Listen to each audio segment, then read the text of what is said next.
Today, we're going to talk about something radical. It's about this one resource you spend every single day, and you probably don't even think twice about it. You know that feeling when you're totally wiped out after just scrolling on your phone for hours? Or, on the flip side, how you feel completely energized after helping out a friend? What if that wasn't just, in your head? What if it was an actual currency, like a real cosmic coin, that you could either invest and grow into a fortune, or totally squander until you're spiritually broke? Yeah, that's the big idea we're diving into today. Okay, so let's set the scene. We're dropping into a high school classroom, and you can feel the buzz in the air, but it's not the usual "the weekend's almost here" vibe. Nope, there's this mysterious visitor. Calls himself a spiritual investment counselor. His name is Planner, and he's about to give a talk that's going to completely flip one student's world upside down. So Planner, he doesn't waste any time. He totally dismisses stuff like cash or crypto. Instead, he walks up to the board and writes Holy Spirit energy.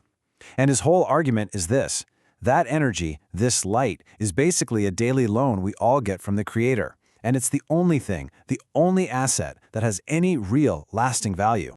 And the way this spiritual economy works, it's actually pretty simple.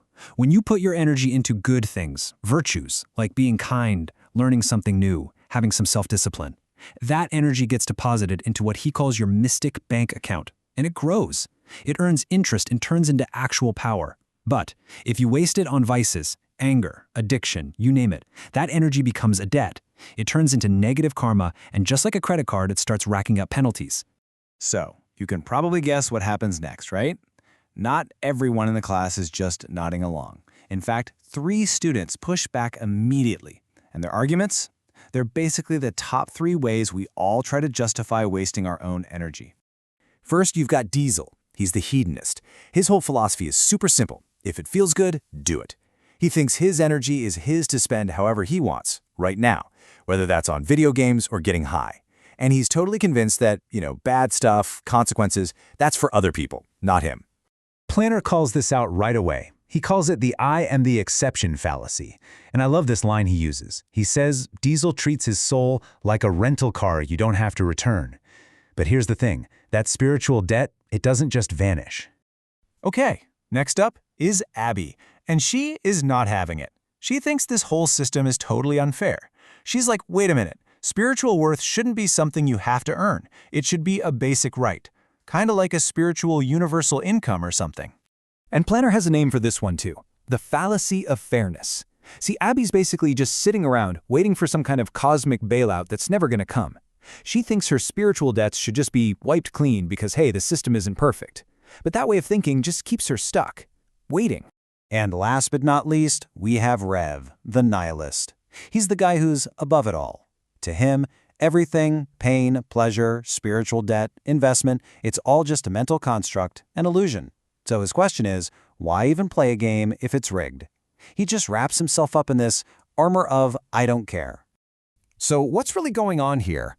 Rev is using his intellect as a defense mechanism, like a shield. By acting like he doesn't care, he gets to avoid the responsibility of even trying.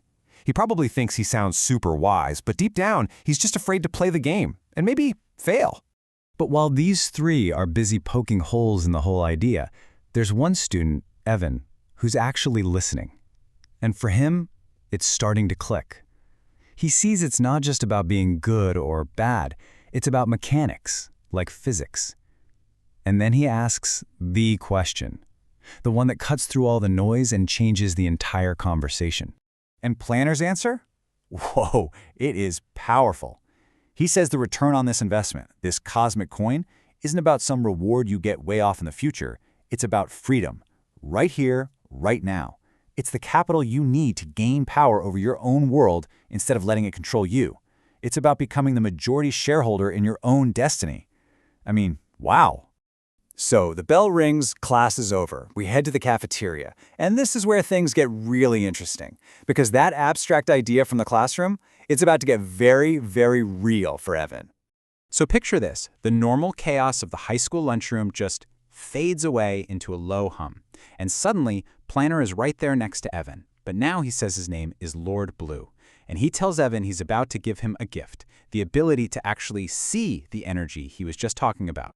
And what Evan sees is, honestly, it's horrifying. He looks over at Diesel, who's just taking a hit from his vape like any other day.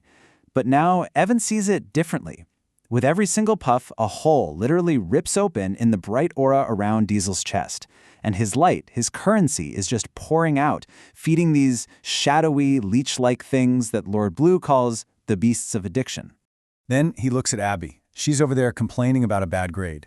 But Evan sees this dark vortex swirling around her. It becomes clear she's not just venting. No, she's literally handing her power, her light, over to the very system she says she hates. Lord Blue has a name for this too, the victim virus. It's a total self-imposed debt trap. And finally, his eyes land on Rev. Now, Rev's light isn't leaking out like the others, but it's dim. It's stagnant. Lord Blue calls this the sin of omission. Because Rev refuses to participate, to engage with life, he's basically frozen his own spiritual account. Sure, nothing's getting out, but nothing new can get in either. And then, just like that, the vision is gone. The noise of the cafeteria comes rushing back in.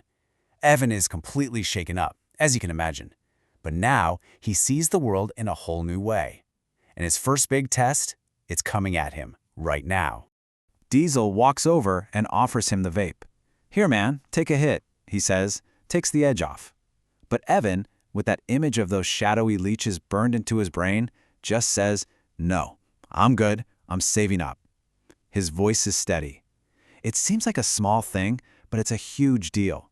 It's his very first conscious investment decision to protect his capital. And right as he makes that choice, Lord Blue's voice kind of echoes in his head, laying out the very first rule of spiritual investing. Step 1, you have to stop the leaks. And why? Well, that leads to step 2. You can't fill a broken vessel. Makes perfect sense, right? So as Evan heads to his next class, he's not just a high school kid anymore. He's like a banker guarding his own vault. And that leaves us with a pretty big question to think about. Take a look at your own day, your own habits, your reactions, the little choices you make. Where is your currency leaking out? And maybe more importantly, what's the first tiny step you can take right now to start plugging that drain?